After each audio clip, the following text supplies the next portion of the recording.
à tous, bienvenue dans cette table ronde où nous allons parler des outils connectés et intelligents pour l'agriculture. Sujet extrêmement vaste, comme on peut imaginer. C'est comme si on disait les téléphones, les montres connectées, les objets connectés de l'IoT. C'est très très vaste. Je suis ravi d'animer cette conférence et cette table ronde aujourd'hui avec vous.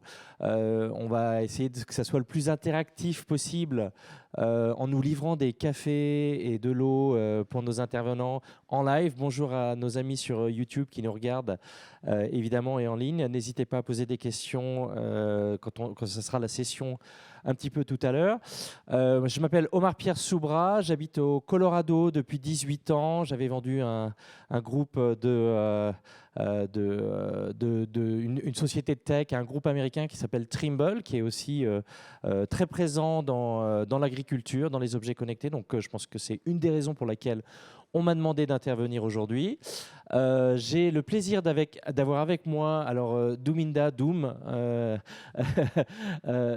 Tu vas nous donner ton nom de famille directement parce que je ne veux pas l'écorcher, de chez HD Rain. Donc peut-être tu vas présenter ce que tu fais. Alors tout à fait. Donc moi je m'appelle Douminda Ratnayak. Donc je suis le CTO et le cofondateur de HD Rain, qui est une start-up qui fait de la mesure de paramètres météo. Voilà, donc en haute résolution. Alors, je sais pas si donc. Vas-y, continue, vas-y, développe un peu. Donc, on est entre nous. Voilà, donc nous en fait, les ondes électromagnétiques sont atténuées par la pluie lorsqu'elle traverse l'atmosphère. Et en fait, nous, on retourne le problème. Et nous, ce qu'on fait, c'est qu'en fait, on écoute les satellites de télévision. Et du coup, on observe le signal qu'on reçoit. Et donc, on en déduit la pluie. Après, en fait, on déploie en fait des aires d'intérêt. Donc là, par exemple, on est en train de déployer tout l'arc méditerranéen. Donc, on déploie toute une aire d'intérêt. On remonte toutes ces données sur des serveurs. On fait plein de calculs avec des réseaux de neurones, etc. Et on en ressort des cartes de pluie. Et après, on fait aussi d'autres paramètres météo. Tant qu'à déployer du matériel sur le terrain, on déploie d'autres types de capteurs. Voilà. Super, merci. Donc on va voir comment on utilise ces données avec les objets connectés pour l'agriculture. Donc là, on a Samuel de Nanolike. Est-ce que tu veux nous présenter ce que tu fais ? Oui, bien sûr. Alors, je tutoie tout le monde. Ça fait 18 ans que je suis aux États-Unis. Donc, on va pas vous voyer. Ouais, donc Samuel Béard, moi je suis le directeur technique et le cofondateur de la société Nanolike. Chez Nanolike, on conçoit des solutions à destination principalement des fabricants d'aliments pour leur permettre de mesurer le niveau de remplissage des silos qui se trouvent sur les sites d'élevage et qui contiennent les aliments pour nourrir les animaux. Donc l'idée derrière ça, c'est de pouvoir fournir à ces fabricants d'aliments des informations sur quel est le stock dans les silos, quelle est la consommation, quand est-ce qu'ils vont avoir besoin de retourner sur le site pour faire des livraisons, de manière à optimiser les livraisons, d'éviter d'avoir un éleveur qui appelle le vendredi soir en disant « il me faut absolument des aliments pour tenir le week-end ». Peut-être que mon voisin connaît un petit peu ça. Voilà, et donc, voilà, nous, on propose des solutions pour éviter ça et permettre d'optimiser la logistique de livraison dans les silos. Super, on parlera de prédiction aussi peut-être et puis d'intelligence artificielle sur ces éléments-là. Oui, exactement. Parfait. Cher Marc, est-ce que tu veux bien te présenter ? Oui, bonjour, moi c'est Marc Raymond, donc je suis directeur innovation laboratoire qualité pour le groupe Arteris. Arteris, c'est une coopérative agricole qui est implantée dans le sud de la France sur 29 départements, des portes de la Gascogne jusqu'au contrefort des Alpes, Occitanie et donc région sud, PACA. L'activité d'Arteris, elle se concentre autour de 3 pôles. Un pôle agricole, végétal et élevage, un pôle de transformation animale et végétale et un pôle de distribution grand public. En quelques chiffres, en gros, c'est 25 000 adhérents. C'est pratiquement 1 million de tonnes de collecte de céréales. En vrac, je vous donne tout ça pour avoir quelques situations, donc 25 000 adhérents. Et c'est le premier collecteur de blé dur français, de riz aussi, de sorgho, de tournesol. Voilà. Parfait. Après, je pense qu'on échangera davantage sur les missions d'innovation au sein d'Arteris. Exactement, et puis on aura ton point de vue du point de vue utilisateur, des gens sur le terrain et comment on utilise ces objets connectés. Exactement ça. Parfait. Et maintenant, on va passer à Jérémy de Isagri. Est-ce que tu veux nous présenter ce que tu fais ? Oui, bien sûr, merci Omar. Du coup, donc pour ma part, je m'appelle Jérémy Pousse. Alors, je ne suis pas fils d'agriculteur, je suis petit-fils d'arboriculteur. Pas très loin d'ici, vous l'entendez peut-être à l'accent dans le Tarn-et-Garonne. Donc, et ça fait un petit moment que j'habite Toulouse. Et donc, je travaille dans la société Isagri. Donc, le groupe Isagri, c'est une petite start-up maintenant qui a un peu plus de 40 ans et qui, depuis ses débuts, amène l'informatique dans le monde agricole. Donc, depuis le départ, la vision et la vocation d'Isagri était de développer des logiciels informatiques pour les agriculteurs, des logiciels métiers qui vont de la comptabilité jusqu'à des logiciels de gestion de parcelles ou de gestion commerciale pour les viticulteurs ou les agriculteurs. Aujourd'hui, le groupe Isagri, il y a deux branches.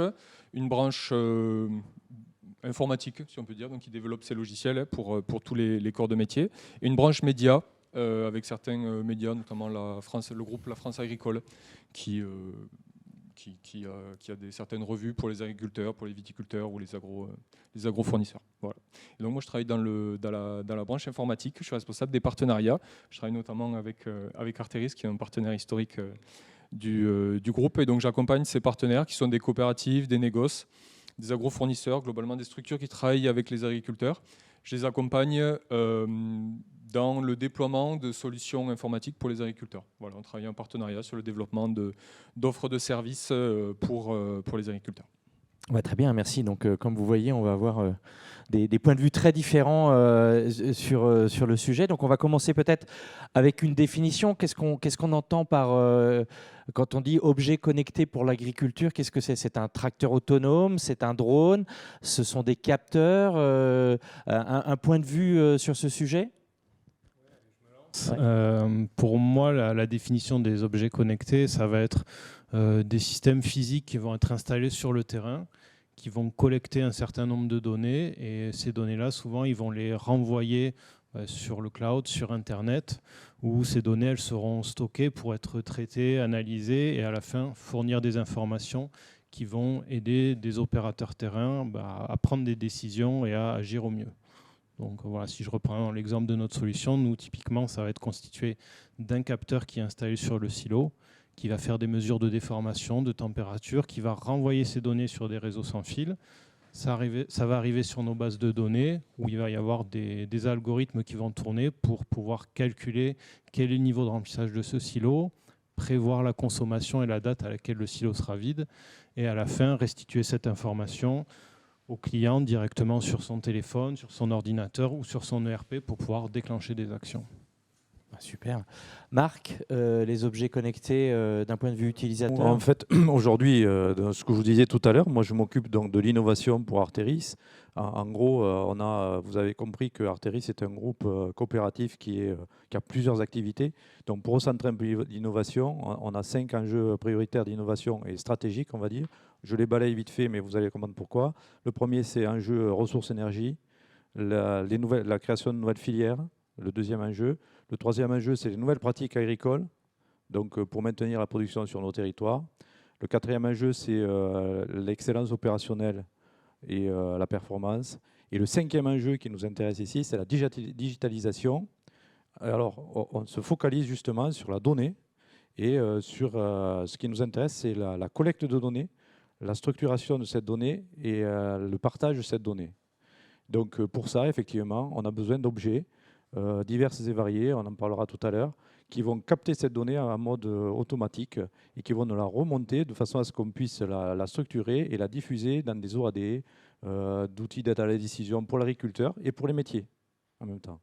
Donc quand vous dites c'est partagé au sein des adhérents de la coopérative? C'est partagé au sein des adhérents de la coopérative, au travers aussi d'une équipe dédiée chez nous, une équipe outils-services, qui va travailler avec l'agriculteur, justement qui va lui fournir des services d'aide à la décision, quoi. Donc ils vont s'appuyer justement sur cette donnée. Alors cette donnée, elle est variée, on en parlera. Elle peut être météo, elle peut être une donnée de production, donc technico-économique, une donnée agronomique, voilà, et puis d'autres données encore à venir, quoi. Voilà. Parfait. Jérémy, un point de vue sur les objets connectés? C'est vrai que le groupe Isagri développe surtout des logiciels, mais on a suivi on va dire le sens de l'histoire, et à travers les différentes innovations qui sont sorties chez Isagri, c'est vrai qu'on a eu à notre gamme certains objets connectés, comme on peut l'entendre, alors qui aujourd'hui ne sont plus tant innovants, hein, si je regarde un petit peu l'histoire, mais qui à l'époque l'étaient. Il y a déjà plus d'une dizaine d'années, c'est vrai on proposait aux agriculteurs une barre de guidage qui s'appelait ISA 360 à l'époque. À l'époque, c'était révolutionnaire. C'est révolutionnaire, ou c'était vraiment une innovation. C'était un objet que les agriculteurs utilisaient dans leur tracteur, et qui, par guidage GPS, leur permettait quasiment en automatique de guider le tracteur dans la parcelle déjà pour ne rien oublier dans la parcelle, et gagner du temps, ou en tout cas automatiser cette tâche. Voilà. Donc aujourd'hui, pourquoi c'est plus une innovation? Parce que quasiment tous les fournisseurs de tracteurs l'ont intégré.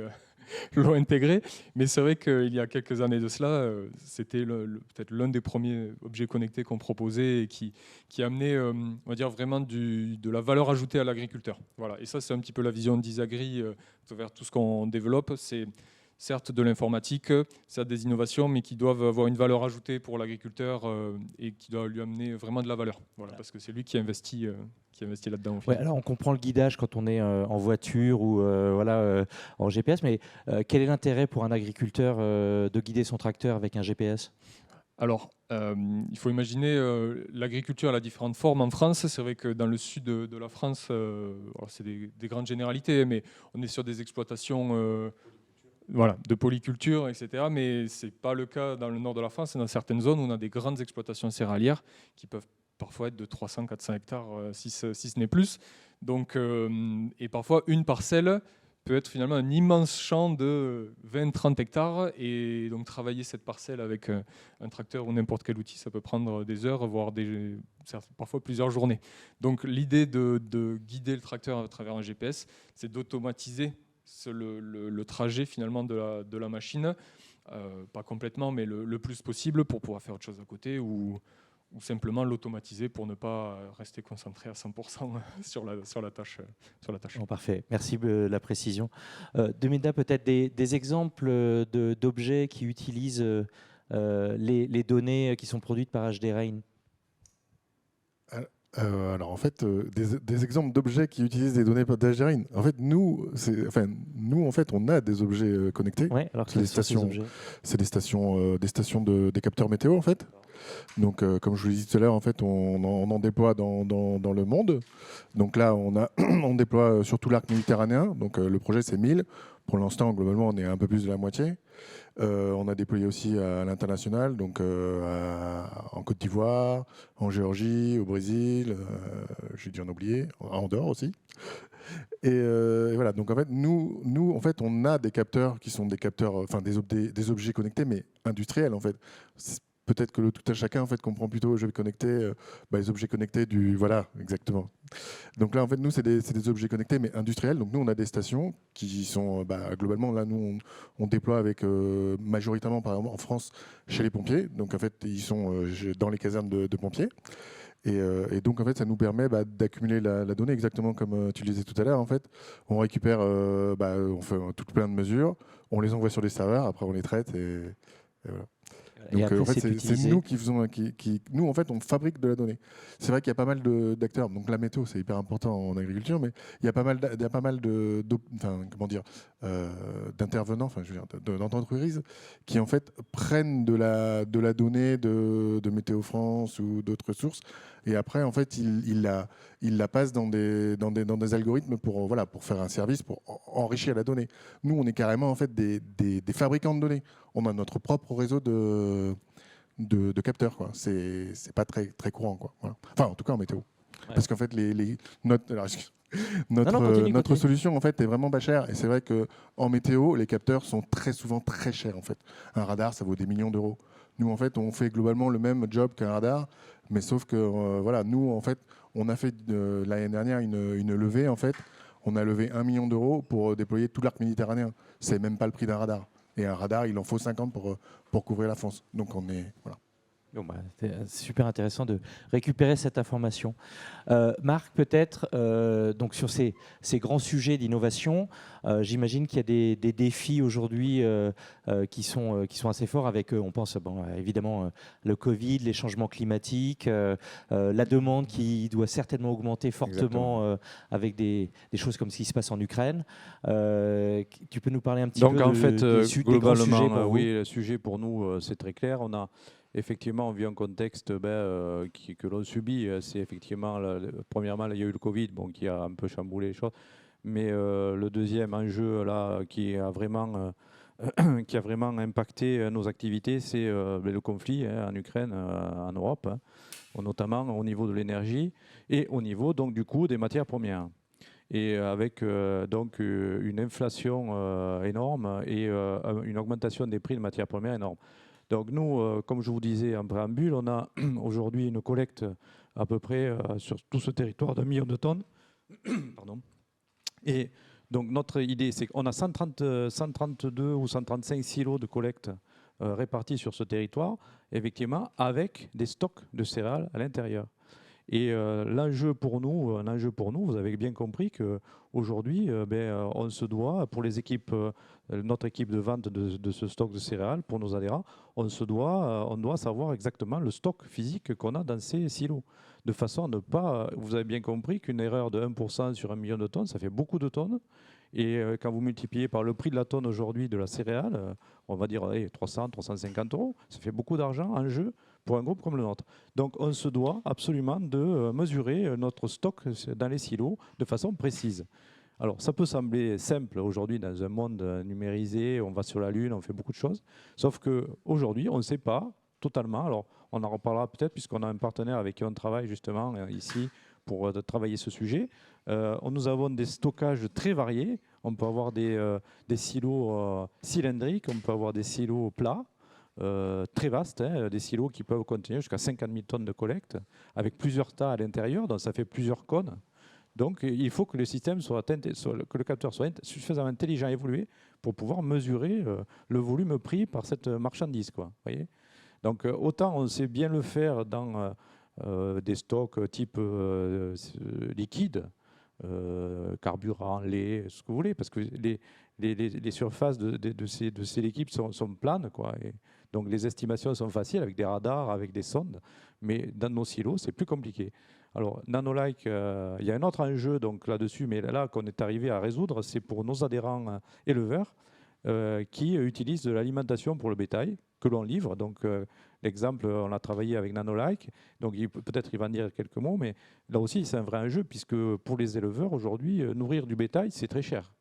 Donc, ils veulent nourrir au plus juste et donc savoir ce qu'ils ont dans leur silo sans faire de la surconsommation, sans aussi déplacer des camions de façon inutile qui a un impact, puisqu'on a dit l'énergie est très chère. Donc, faire déplacer un camion si le silo est plein ou s'il n'est pas totalement vide, ça n'a pas de sens, quoi. Aujourd'hui, donc c'est aussi cette idée-là. Donc, cet enjeu remplissage et inventaire physique dans nos silos, aliments de bétail et céréales surtout, pour nous, c'est un enjeu majeur dans le contexte. Et donc, c'est un des grands enjeux de l'innovation sur lesquels tu travailles avec ton groupe. Mon collègue, là, donc Nanolike, aujourd'hui, intervient sur ce domaine. Donc, je ne sais pas si il pourra peut-être dire un peu plus précisément là-dessus. Ouais. Quelques années qu'on travaille avec Arteris sur déjà le sujet des silos qui sont présents sur les bâtiments d'élevage. Donc là, on va dire c'est des silos de forme qui sont quand même assez génériques ou conceptuellement, c'est un petit peu plus simple de concevoir une solution. Et voilà, donc là-dessus, il y a plein d'enjeux à la fois pour l'éleveur qui aujourd'hui va savoir un petit peu par expérience combien il y a dans son silo, mais ce n'est pas toujours précis. Ça va demander soit d'aller grimper sur le silo, donc il y a les problèmes de sécurité, soit de taper dessus avec un marteau et d'estimer au bruit combien il y a. Donc on voit qu'il peut y avoir ça fait rire, mais c'est la réalité terrain. Donc on voit que ça fait des estimations qui peuvent être imprécises, avec un risque pour l'éleveur de se retrouver avec plus d'aliments dans le silo alors que c'est le week-end et qu'il va falloir continuer à nourrir les animaux. Ça peut poser aussi des problèmes pour les gens qui vont livrer les aliments si l'éleveur va commander 10 tonnes alors qu'il y a juste la place pour 8 tonnes dans son silo. ben, on va avoir un camion qui va avoir 2 tonnes, qui va devoir revenir à l'usine ou le décharger. Enfin, voilà, ça met un bazar pas possible. Donc il y a vraiment un enjeu pour l'éleveur de mieux connaître qu'est-ce qu'il y a dans son silo. Et aussi pour Arteris qui va livrer ses aliments, bah, de pouvoir savoir en temps réel qu'est-ce qui se passe sur ses élevages, savoir que bah, peut-être le jeudi, il y a tel élevage sur lequel il va pouvoir livrer, ça va éviter d'avoir un rush le vendredi. Donc il y a vraiment des enjeux sur comment on optimise les livraisons, la production aussi de l'aliment en usine. Il y a des cas où les gens, pour pouvoir honorer une livraison, ils vont devoir faire un arrêt d'usine pour fabriquer un autre aliment. Donc derrière, il y a beaucoup de coûts qui sont derrière. Et après, il y a effectivement un autre projet qui est plus en recherche amont, où là, c'est plus sur le stockage des céréales en vrac, voilà, où là, il y a un vrai enjeu sur comment on peut quantifier de manière fiable la quantité de céréales, parce que, comme l'a dit Marc, quand on fait 1% sur quelques millions de tonnes à 300 € la tonne, ça fait vite... les comptables, ils s'arrachent un peu les cheveux quand il y a des erreurs, les commerciaux... En situation de difficile financière, quoi, aussi, il faut le dire, quoi, aujourd'hui. Hein. Voilà, donc il y a vraiment un enjeu là-dessus et voilà, où là, c'est des stockages qui ont des formes différentes. Il y a aussi des sujets d'humidité. En fonction de l'humidité, ça ne va pas forcément occuper le même volume. Donc voilà, c'est pour ça qu'on a commencé à travailler ensemble pour résoudre cette problématique. Ouais, très bien. Jérémy, d'un point de vue des utilisateurs de tes solutions, quels sont les grands défis, en tout cas les grandes questions qui se posent aujourd'hui ? Oui, alors si je reste sur le focus des outils connectés au-delà des logiciels, on propose aussi depuis plusieurs années, nous, des stations météo connectées, agricoles, donc cette fois qui sont vraiment à destination des agriculteurs et des agrofournisseurs, donc des personnes qui travaillent en lien avec ces agriculteurs. Si je fais le focus là-dessus, le besoin et les enjeux des agriculteurs là-dessus a bien évolué, je trouve, depuis 5-6 ans. On est passé au début d'un besoin de données météo simples des agriculteurs qui investissaient dans une station météo pour avoir vraiment des données précises sur leur parcelle. Si j'ai une parcelle à 20 km de chez moi, quelle température il fait, quelle hygrométrie il y a, est-ce qu'il y a du vent, est-ce qu'il n'y a pas du vent. C'est pour des besoins, on va dire, d'efficacité de leur travail. Est-ce que les conditions sont réunies pour X interventions sur ma parcelle, sur ma culture, et aussi pour des questions réglementaires.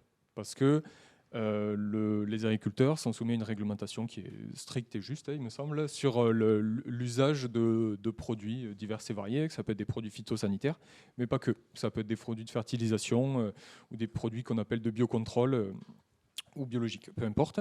Ils ont une réglementation à respecter qui englobe une partie climatique, donc ils ne doivent pas utiliser certains produits si le vent est trop élevé, ou ces produits ne seront pas efficaces si la température, s'il fait trop chaud ou si l'humidité n'est pas assez élevée.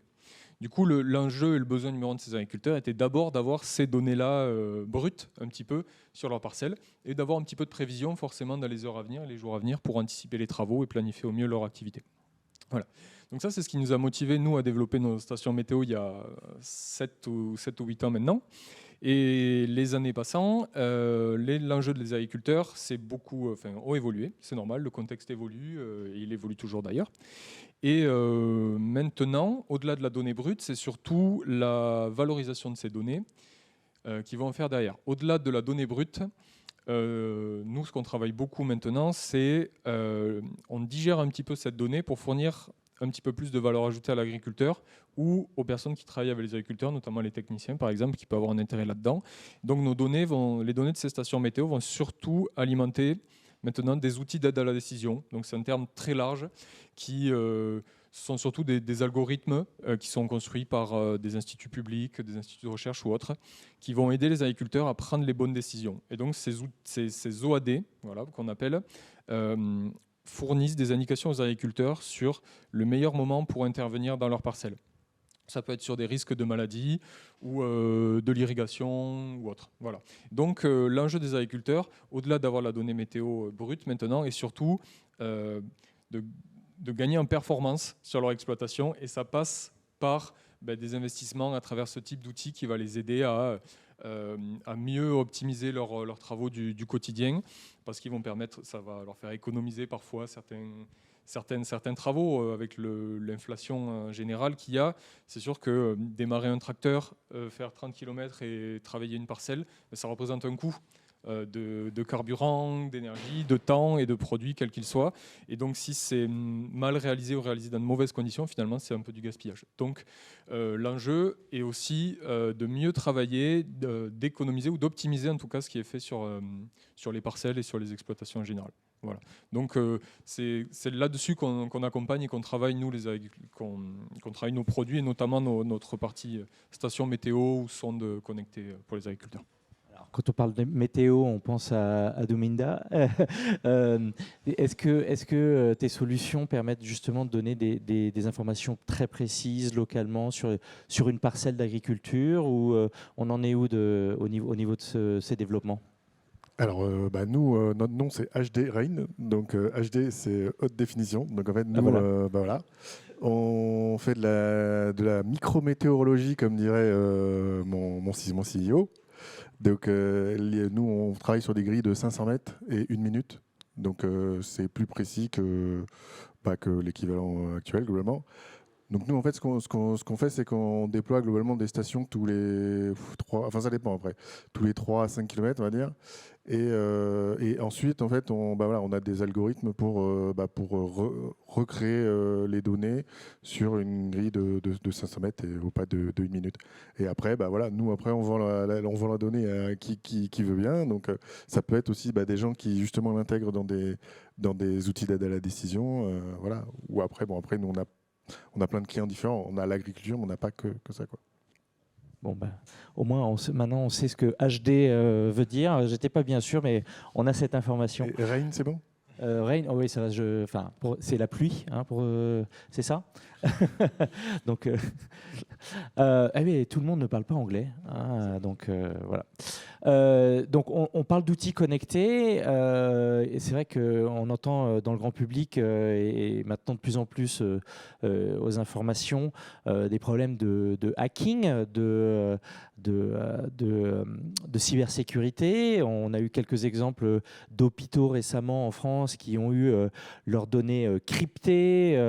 Et là, peut-être que la question qui peut se poser, d'une part, quand on est sur des objets, effectivement, peut-être qu'il y a des problèmes de cybersécurité, mais quel impact cela peut avoir sur une production agricole aujourd'hui, quand on entend qu'il y a de plus en plus de OAD, donc d'outils d'aide à la décision, qui sont aujourd'hui pris en compte.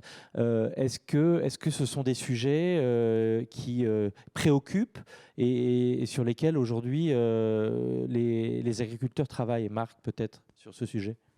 Alors aujourd'hui, effectivement, vous parlez d'hôpitaux, mais effectivement, on connaît dans l'environnement aussi des coopératives céréalières qui se sont fait hacker.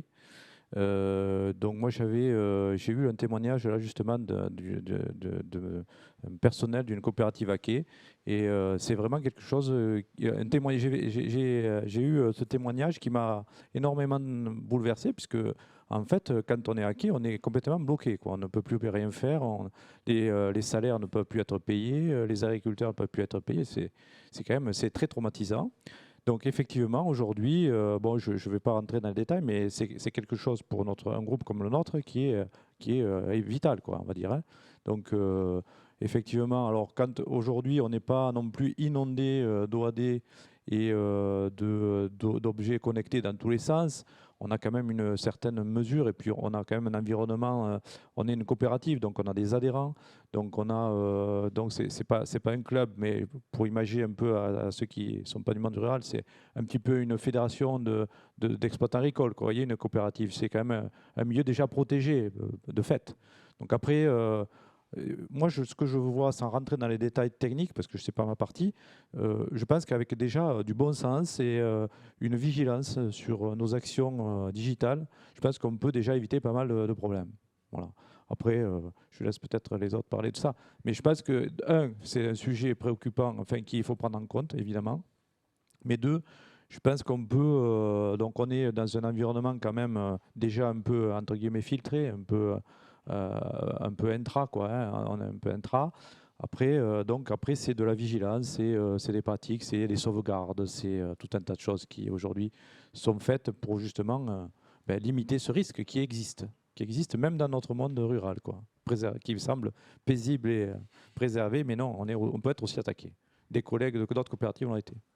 Bon, il reste le marteau pour évaluer au son comment il remplit. On a des solutions de secours, mais peut-être Samuel, toi qui es vraiment au cœur des objets connectés, etc., comment est-ce qu'on appréhende cette cybersécurité chez Nanolike, pardon. Ouais, c'est vrai, comme disait Marc, c'est des sujets qui concernent aujourd'hui tout le monde. Voilà, nous, on n'est pas sur le domaine de la production agricole, mais on est une PME d'une quinzaine de personnes. Si demain on a tous les serveurs qui sont bloqués, ça peut avoir des conséquences importantes.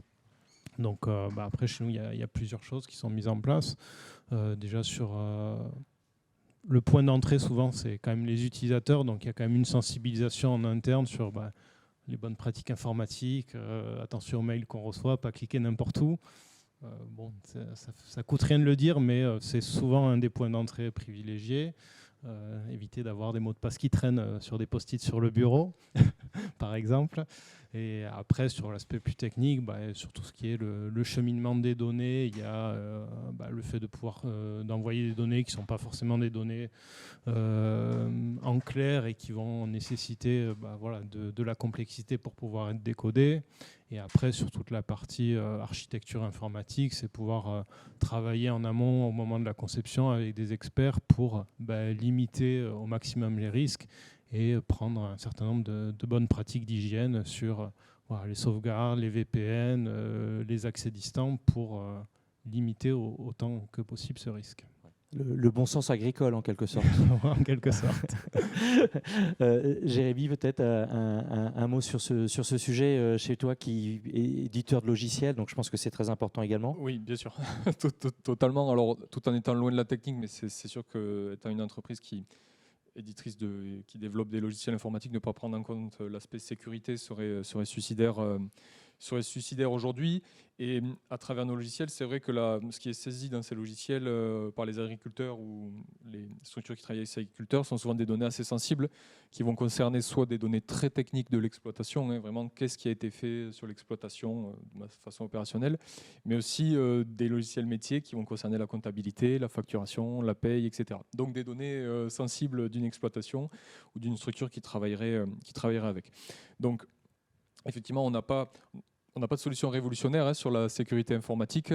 Bien sûr qu'on le prend en compte, c'est déterminant. On a nos propres serveurs d'hébergement. Voilà, donc ça nous enlève pas mal de freins. Et donc on a la main aussi sur cette sécurité informatique à travers les logiciels qu'on fournit à nos clients et partenaires. Ça nous rassure un peu pour l'instant. Mais il y a eu des exemples donc, dans lesquels il faut faire très attention. Projetons-nous un petit peu dans le futur, encore un peu plus, en disant, si on s'enlève toutes ces contraintes-là, aujourd'hui, qu'est-ce qu'on peut imaginer sur cette agriculture de demain ? La session précédente était sur l'agriculture bio, comment est-ce qu'on transfère ça, etc. Est-ce que les capteurs connectés, est-ce que les informations, la donnée peuvent aider à répondre à cette demande ? Peut-être Marc ? Alors oui, justement, sur ces problématiques-là d'agriculture durable, et forte, avec des responsabilités sociétales fortes aujourd'hui. Mais, comme le disait mon collègue, il faut quand même que ça reste une production rentable pour nos agriculteurs, mais dans le respect des exigences et des attentes sociétales. C'est une équation difficile à tenir, mais effectivement, les objets connectés peuvent nous apporter une solution intéressante pour résoudre cette équation. Notamment, alors aujourd'hui, et c'est d'ailleurs un des axes donc, dans la digitalisation dont je vous parlais, sur l'innovation d'Arteris, parce que l'innovation, on ne fait pas de l'invention. Quand on fait de l'innovation, on fait de l'innovation pour créer de la valeur et se développer. Donc, il y a quand même un enjeu économique derrière, on est bien d'accord.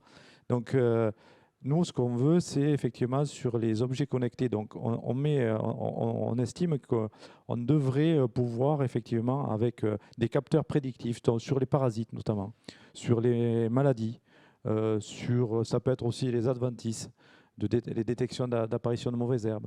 On peut, avec des capteurs intelligents, on pourrait prédire l'arrivée de nuisibles, insectes nuisibles ou de maladies cryptogamiques. Donc, ce sont des champignons qui attaquent les plantes et qui peuvent les détruire, quoi. Donc, avec des capteurs bien positionnés, notre rêve, ça serait effectivement de pouvoir anticiper l'arrivée d'une maladie et de donc pouvoir la combattre en amont et avant qu'elle se développe.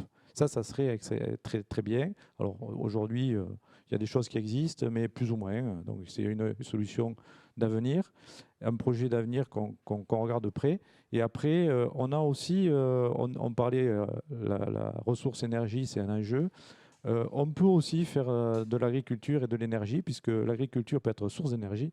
Et donc on peut avoir effectivement, dans un de nos thèmes d'innovation, tout ce qui est de l'agrivoltaïsme en fait, et de l'agriculture sous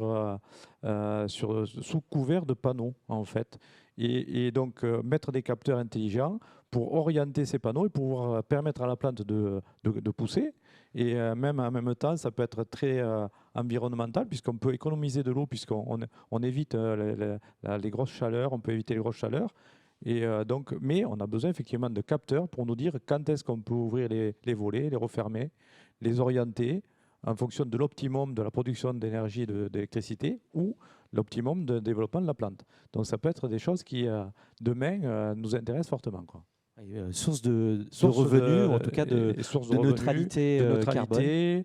Donc là, on répond pleinement aux enjeux environnementaux et sociétaux qui sont posés, quoi. Oui, alors c'est passionnant parce que on est aujourd'hui ici à la mêlée numérique qui est là, c'est une mêlée, on est là pour mélanger toutes ces idées. J'espère que dans l'assistance et dans les gens qui nous regardent sur YouTube, ça peut vous donner des idées aussi. On a des gens qui font des casques de réalité virtuelle, alors peut-être pour revoir ces champs. Moi, je sais qu'il y a quelques années, au sein du groupe Trimble, nous étions en train de développer les drones pour l'agriculture et donc peut-être effectivement repérer ces maladies. Et apparemment, donc tu veux en dire un mot aujourd'hui, aussi. justement, les drones, et oui, effectivement, il y a aujourd'hui sur la place des entreprises, des startups qui travaillent dans ce sens, notamment sur la partie développement de mauvaises herbes adventives. Des adventices aujourd'hui qui sont... là, on rejoint les exigences sociétales puisqu'il y a des mauvaises herbes qui sont aujourd'hui totalement interdites dans la commercialisation de céréales, hein, notamment, je parle par exemple du datura, de l'ambroisie par exemple, des choses comme ça. Donc ça nous intéresserait effectivement d'aller en amont de la récolte, voire éviter, dès que la petite plantule apparaît, essayer de faire en sorte qu'elle disparaisse, quoi. Donc là, c'est vraiment un enjeu aussi. Donc, et effectivement, des sociétés utilisent des drones, effectivement. Alors aujourd'hui, c'est plus ou moins pour justement faire de la détection de ces plantules au champ. Donc on y est en plein dedans. Oui, c'est la convergence des métiers qui permet de répondre aux besoins. Hein. Et puis comme tout entrepreneur qui souhaite, quand on identifie une opportunité, essayons d'aider à la fois des clients, des coopératives, des gens. Alors on a une question sur le chat qui nous demande quel est l'impact sur la filière numérique des objets connectés? Quid de la pollution numérique? Alors, est-ce que quelqu'un veut prendre le sujet ? La pollution numérique de Minda? Alors, je ne sais pas exactement à quoi correspond pollution numérique, mais je ne sais pas si... nous, je parlais de nous, ce qu'on a fait. Donc, au début, nous, on utilisait... on a la troisième version de notre capteur.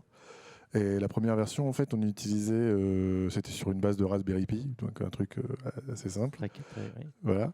Mais par contre, qui consommait beaucoup. Donc, alors, je ne sais pas si c'est dans ce terme-là. Ça en fait partie, oui, bien sûr. Et donc, en fait, pour nous, c'était un problématique parce il fallait qu'on soit relié sur le réseau, sur la prise électrique.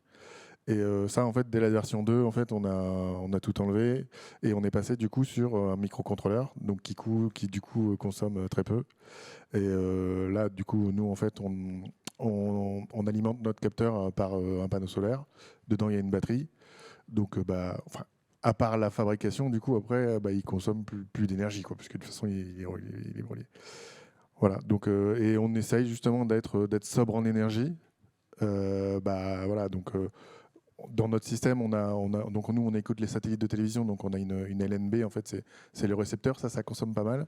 Donc voilà. Donc, on a pas mal de. Alors c'est En fait, et en fait, il y a une parabole qui est globalement le concentrateur et la LNB en fait c'est le bloc de réception en fait. D'accord. Et cet objet, cette partie-là est un peu consommateur d'électricité, donc on joue avec pour essayer de réduire notre consommation électrique. Très bien. Chez Nanolike, un sujet de discussion, cette consommation, pollution numérique? Ouais, c'est un sujet important. Alors, pollution numérique, c'est assez vaste comme thème. Je pense qu'il y a à la fois le sujet de la consommation énergétique des objets. Et là, comme dit Dominda, nous aussi, on a intérêt à ce que les objets ils consomment le moins d'énergie possible, parce que quand on installe un capteur sur les silos, on va avoir envie qu'il ait plusieurs années de durée de vie sans maintenance. Donc ça veut dire être très, très peu énergivore. On n'a pas envie de demander à l'éleveur ou à Arteris de venir changer la batterie tous les 4 matins ou de le charger tous les jours comme son téléphone. Donc il y a ce sujet-là. Et après, il y a aussi le sujet de tout ce qui est finalement la consommation des données qui se transitent sur des serveurs, sur Internet. Parce que des fois, on a l'impression que c'est bon, c'est sur Internet, ça ne consomme pas d'énergie, mais derrière, il y a des serveurs, des bases de données qui tournent. Donc ça aussi, c'est un enjeu important. Après, nous, en regard de ça, l'idée de notre solution, ça va permettre de réduire le nombre de kilomètres effectués par les camions pour les livraisons, le nombre de camions qu'il va y avoir sur les routes. Donc je pense que le ratio, il est plutôt beau entre les kilomètres qu'on va éviter et les données qu'on fait transiter sur les serveurs. Jérémy, tu parlais de... Vous avez vos propres serveurs pour la sécurité des données, mais en termes de consommation, de pollution numérique, est-ce que c'est des sujets sur lesquels vous travaillez? Oui, bien sûr, l'entreprise Isagri a une politique RSE assez forte qui se développe d'année en année. C'est un enjeu fort pour l'entreprise. Et même à travers les produits qu'on commercialise aux agriculteurs, ils sont tous pensés avec la même philosophie, la même vision qui est celle du groupe depuis le départ, qui est d'amener de la performance utile dans les exploitations.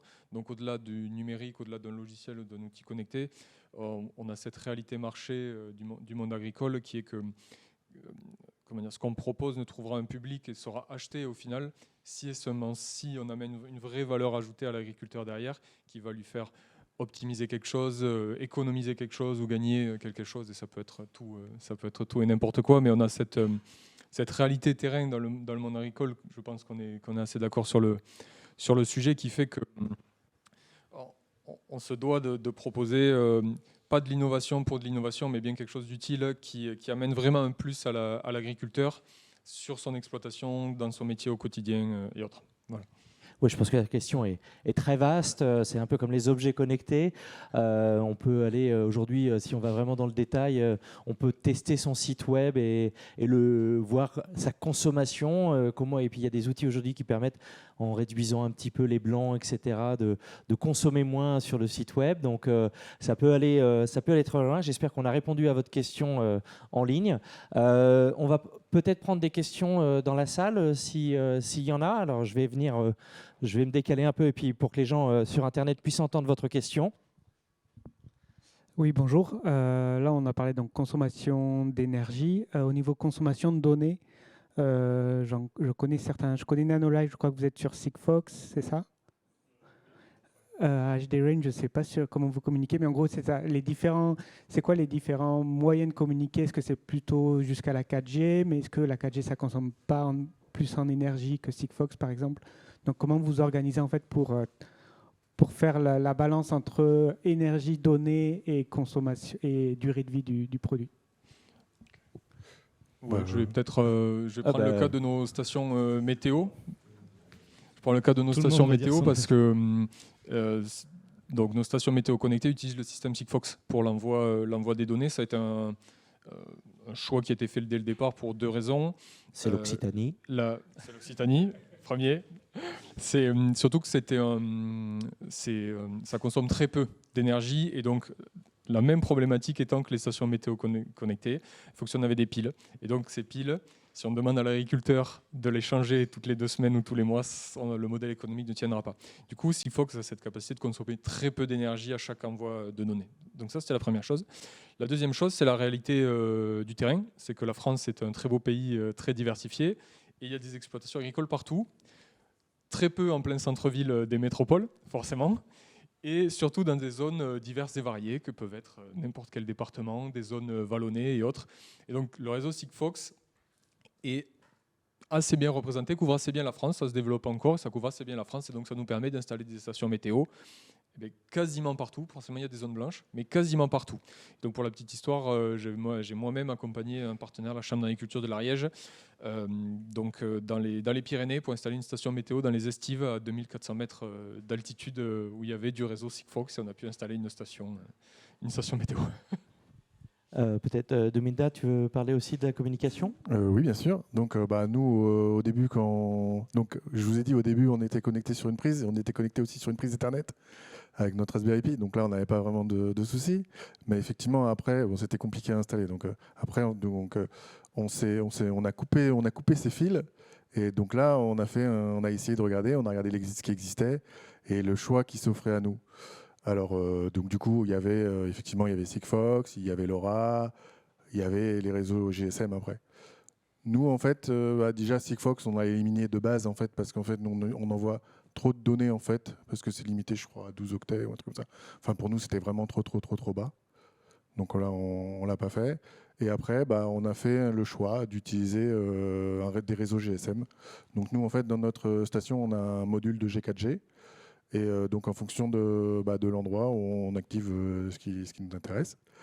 Et voilà. Après, l'avantage, nous, on a, même en Côte d'Ivoire, on arrive à avoir de la bonne connectivité. Je sais même pas s'il y a un réseau LoRa ou, Sigfox, je pense pas.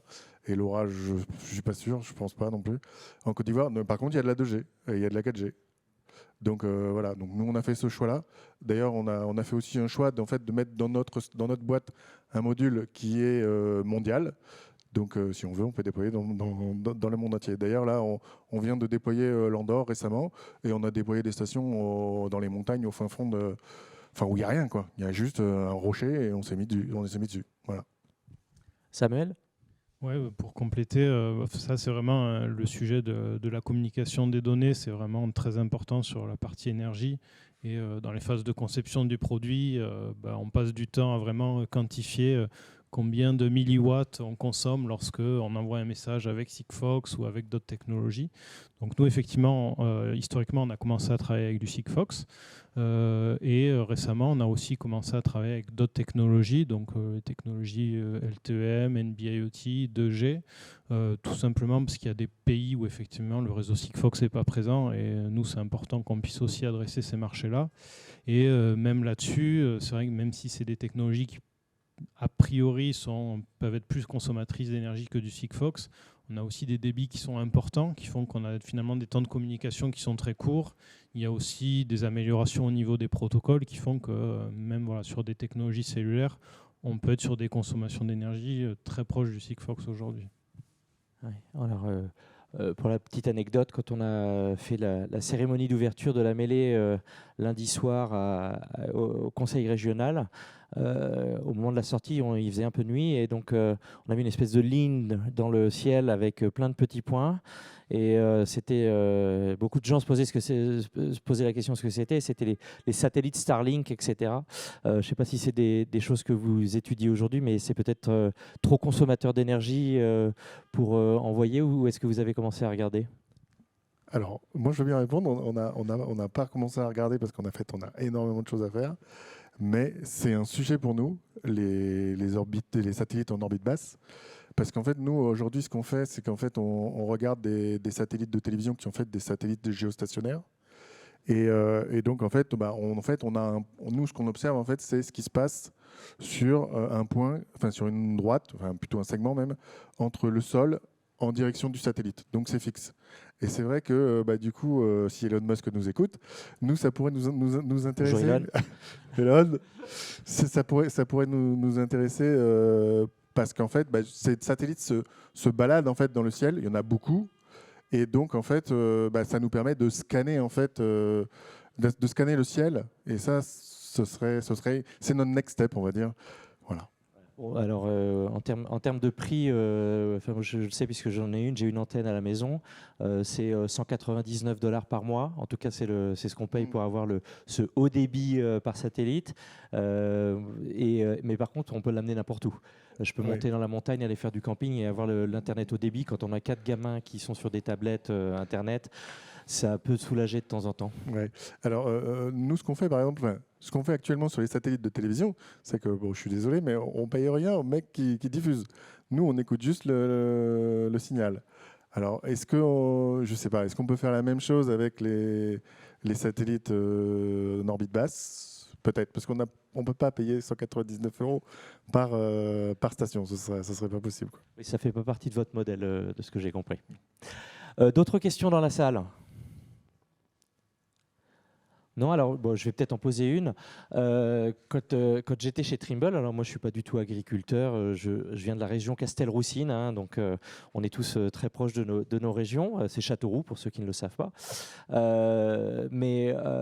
Moi j'étais dans le groupe Trimble et je m'intéressais à ce que les visions des grands groupes américains, français, sur des gens qui fournissent des solutions d'agriculture. Et on parlait énormément de l'agriculture connectée, mais c'était vraiment à un moment où on s'imaginait que l'agriculteur finalement passerait beaucoup plus de temps derrière son écran d'ordinateur à analyser, utiliser les données et peut-être même à contrôler ces tracteurs autonomes. On avait réalisé un prototype pour faire un petit peu de pub à faire un tracteur qui se conduisait tout seul, qui faisait des tâches toute seule, qui faisait beaucoup de choses comme ça. On parlait de tracteurs guidés par le GPS. C'est une vision partagée par les coopératives ou est-ce que c'est un mix? Est-ce que demain l'agriculteur aura son casque de réalité virtuelle et commandera ce qui se passe sur le terrain? Marc, en charge de l'innovation. Moi j'aimerais bien, ça c'est une vision qui semble dans un monde numérique effectivement l'aboutissement du numérique en fait. Aujourd'hui, concrètement, bon, après, je laisserai la parole à des personnes qui... Mais concrètement, aujourd'hui, certes, les tracteurs ont fait beaucoup de progrès. Comme on disait, avant, il y avait des systèmes qu'on installait sur le tracteur pour se diriger. Hein. Trimble en a installé beaucoup. Mais aujourd'hui, effectivement, tout est intégré dans le tracteur. Donc, on va vers le tracteur autonome aujourd'hui qui va tout seul. En fait, c'est un genre de robot sur 4 roues quoi, hein, qui peut traîner les outils. Bon, ça existe. Alors, je ne dis pas qu'il y en a dans les campagnes aujourd'hui, ce n'est pas le cas. Aujourd'hui, le monde agricole est quand même partagé. Et alors, je vais un peu plomber l'ambiance, entre guillemets, mais aujourd'hui, tous les agriculteurs ne sont pas hyper connectés non plus, quoi. Alors, il y a bien sûr des professionnels, mais tous les agriculteurs ont aussi des soucis. Bon, on est dans des régions très diverses avec de la polyculture, de l'élevage. Donc, aujourd'hui, il y a encore beaucoup de travail dans les champs. Donc, une journée de travail dans les champs, l'agriculteur, le soir, quand il arrive, il n'a pas trop envie de se reconnecter devant son micro-ordinateur pour faire une autre journée de saisie, de contrôle, Donc aujourd'hui, peut-être que l'idée, et c'est un peu notre cheminement, c'est de se dire comment justement l'aider à emmagasiner, parce qu'on parlait aussi d'agriculture durable et tracée, etc. Donc tracée, ça veut dire qu'il faut enregistrer des pratiques. Ça veut dire qu'il faut enregistrer des pratiques, il faut pour que toute la chaîne en fait aujourd'hui du producteur au consommateur en passant par l'industriel qui va transformer, eh bien sache ce qui a été fait, d'où vient le produit utilisé. Mais l'agriculteur donc est obligé de renseigner, donc c'est lourd. Nous, l'idée, ça serait, alors, on y va, mais c'est pas encore aujourd'hui totalement au point, c'est d'automatiser tout ça en fait. Et notre idée sur la donnée, c'est ça, c'est de dire comment aller capter cette donnée, l'organiser et la mettre à disposition de l'agriculteur et de la coopérative. Un, pour l'agriculteur pour améliorer ses performances, la coopérative pour assurer son suivi par rapport à ses clients transformateurs. Mais aujourd'hui, c'est un vœu, mais on n'y est pas. Enfin, on n'y est pas imparfaitement. Donc, de dire qu'aujourd'hui, l'agriculteur n'est pas un agriculteur qui pilote son exploitation sur un écran. On n'y est pas encore. Alors demain, on y sera, mais aujourd'hui, on n'y est pas. Dans cette traçabilité, je me souviens, on avait accueilli les dirigeants du groupe Bonduel aux États-Unis dans une mission à San Francisco, puisque beaucoup de groupes vont regarder ce qui se passe dans la Silicon Valley pour prendre un peu le pouls. Alors, je vous rassure tout le monde, je pense qu'il n'y a pas besoin d'aller dans la Silicon Valley, il suffit de venir à la mêlée numérique. Encore une fois, je fais la publicité pour cet événement qui est vraiment magnifique, avec beaucoup de diversité. Mais une de leurs de leur exemple avec une des sociétés qu'ils avaient aux États-Unis pour les fraises qu'ils mettaient en supermarché. C'était, voilà, on a un petit QR code sur le paquet, on le clique et là on a l'histoire de la fraise qui va jusqu'à l'agriculture. Alors c'est un coût marketing, mais c'est une demande du consommateur. En tout cas, je ne sais pas si ça intéresse les gens dans cette salle ou sur nos amis qui nous suivent sur Internet, mais on est vraiment sur cette envie de savoir d'où ça vient, quels ont été les agriculteurs, les gens qui ont touché aux produits et connaître leur histoire aussi. Je pense que c'est des choses qui intéressent de plus en plus de personnes, notamment dans les nouvelles générations qui aujourd'hui veulent savoir ce qu'ils mangent de plus en plus et qui s'y intéressent. Donc c'est un sujet qui effectivement on suivra avec intérêt. On espère que dans un an, à la mêlée numérique 2023, Marc, tu viendras nous parler de ces évolutions dans le connecté. Avec ça, je vais vous remercier pour cette session. À moins qu'un petit mot de conclusion de chacun, Jérémy, sur ton ressenti après cette discussion. Mon ressenti, je pense que les enjeux, on les partage. Si on reste sur le monde agricole, que ce soit à deux échelles, à l'échelle de l'agriculteur et des personnes qui travaillent, et même après des industriels et du consommateur, je pense qu'on les enjeux, on les partage, on en a conscience. Moi, je terminerai pour rejoindre Marc. Il y a la réalité du monde agricole aujourd'hui. Il y a une pyramide des âges qui est escalée. Il y a aussi une pression sociétale et une vision du consommateur des exploitations agricoles qui en France, je pense, auront du mal à accepter une ferme toute connectée, futuriste, etc. On a encore cet attachement au monde rural et agricole d'une exploitation familiale, etc. Donc je pense qu'en France, on est peut-être le pays qui pourra développer cette parfaite équation dans l'avenir. Voilà. C'est le principe de l'éducation à la française, la thèse, l'antithèse et la synthèse. Samuel ? Ouais, pour compléter ce sujet, effectivement, je suis d'accord avec Marc. On voit aujourd'hui sur le terrain, on a plusieurs générations d'éleveurs avec des gens qui ne sont pas à l'aise avec les outils du numérique et c'est OK avec ça. Il faut qu'ils puissent continuer quand même à travailler et pas qu'ils se retrouvent bloqués parce que tout est sur le cloud. Mais on a aussi des nouvelles générations qui, eux, sont demandeurs d'outils pour leur faciliter la tâche au quotidien, passer un peu moins de temps sur des tâches qui pourraient être automatisées et pour passer plus de temps sur des choses où il y a besoin d'eux. Et après, c'est vrai que chaque pays aussi est différent. Nous, aujourd'hui, on a pas mal de développement au Canada. On a une filiale qui a ouvert là-bas cette année. Et là-bas, on est plus sur des systèmes d'élevage qui sont intégrés avec les fabricants d'aliments qui possèdent les bâtiments d'élevage, les silos, etc. Et où c'est pas les mêmes pratiques. Donc voilà, il faut prendre les spécificités de chacun en compte. Dominda, un petit mot de conclusion ? C'est sa première table ronde. Alors, on va lui donner les quelques bonnes pratiques. Voilà. Non, je sais pas. Merci. Non, nous, on est moins agriculture. L'agriculture, c'est un de nos clients, donc nous, on est plus dans l'IoT, quoi. Voilà. Donc, voilà, bon, merci. Si vous avez des questions, n'hésitez pas à me voir après. J'espère que tu auras appris un petit peu plus sur l'agriculture et sur les objets. En fait, moi, je suis directeur technique, donc chez nous, il y a des gens qui connaissent bien, mais c'est pas moi. Voilà. Bon, non, mais c'est très bien. Je tiens à vous remercier tous d'être venus aujourd'hui. Je vous invite à continuer à regarder le programme de la mêlée numérique, que ce soit dans le secteur de l'agriculture, du bio, du développement, mais aujourd'hui, il y a aussi une journée, on parlait de réalité augmentée, réalité virtuelle. Allez essayer les casques, voir ce que les gens font aujourd'hui là-dessus. Parler avec les jeunes entrepreneurs qui sont ici, dans tous les domaines. C'est enrichissant.